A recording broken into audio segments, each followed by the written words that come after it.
Пчеловоды оказались в вершине айсберга. В этих ульях роятся тысячи пчел. Участок Вильдана Зайнуллина насчитывает 150 семей. О такой большой пасеке он мечтал с детства. Большую часть вывозят на медосбор на поля. Но сладкую жизнь пчеловодов нередко портит обработка сельхозпредприятиями. Пчеловодство оказалось крайней точкой вот этого использования пестицидов. Почему? Потому что в самую первую очередь страдают пчелы. Настоящий тест на выживаемость проходили пасечники республики 2 года подряд. Наполовину пустые улья и кругом мертвые пчелы. Такую картину летом 2019 года обнаружили треть пасечников Татарстана. За сезон погибли около 300 миллионов насекомых. Частично ситуация повторилась и в 2020-м. Причиной массовой гибели стало бесконтрольное использование агрохолдингами ядохимикатов при обработке земель. Ужалить их должен новый закон о пчеловодстве, вступающий в силу 29 июня. Так, согласно документу, теперь сельхозпредприятия за 3 дня до обработки земель агрохимикатами должны предупреждать владельцев пчел в радиусе 7 километров.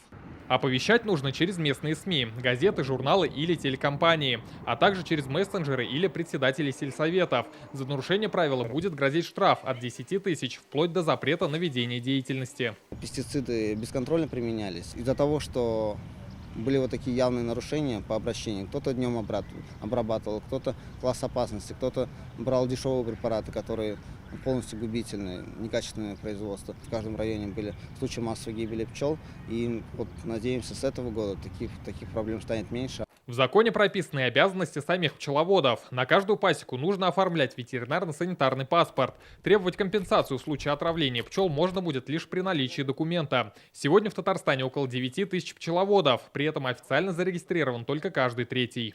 Он не сможет доказать то, что у него даже один улей. Там есть определенные ветеринарные правила, которые он должен соблюдать. Он и весной, и осенью несет